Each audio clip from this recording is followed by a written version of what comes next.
dengan NIM C24013169 dari kelompok 7 praktikum biologi molekuler akuatik dasar. Jadi pada kesempatan kali ini saya akan menjelaskan apa itu PCR, tujuan dari PCR, terus tahap-tahapan PCR, dan yang terakhir itu tipe-tipe PCR. Oke, yang pertama, menurut Setiawanti dan Zubaida, polymerase chain reaction atau PCR adalah teknik untuk sintesis dan amplifikasi DNA secara in vitro.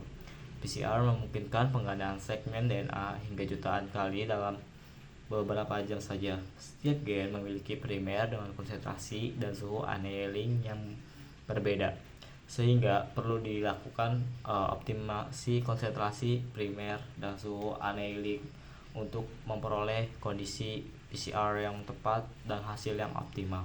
Tujuan dari teknik PCR adalah untuk menentukan konsentrasi primer gen leptin yang menghasilkan produk PCR dengan pita yang optimal serta suhu annealing yang tepat untuk menghasilkan produk PCR yang optimal.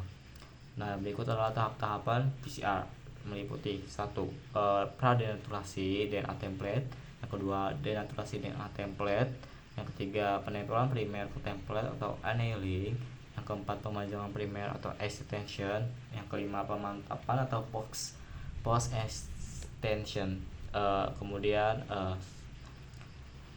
saya akan menjelaskan tipe-tipe PCR. Menurut Kurniati et al., penelitian PCR adalah metode yang digunakan untuk memantau perkembangan gen reaksi PCR secara langsung. Teknik ini juga disebut sebagai quantitative PCR atau qPCR. Produk PCR seperti DNA, cDNA, atau RNA dalam jumlah kecil dapat diukur secara kuantitatif.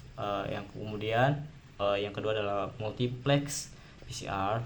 Multiplex PCR merupakan metode yang saat ini sedang populer untuk digunakan karena dapat melakukan pendeteksian lebih dari satu spesies dalam satu tabung, sehingga hasil yang diperoleh lebih cepat, efisien, dan murah dibanding metode PCR biasa atau konvensional. Saya rasa cukup, kurang lebihnya mohon maaf. Wassalamualaikum warahmatullahi wabarakatuh. Terus harapkan agar suatu saat ku berjumpa lagi. Semoga saja daku sempat berkenalan.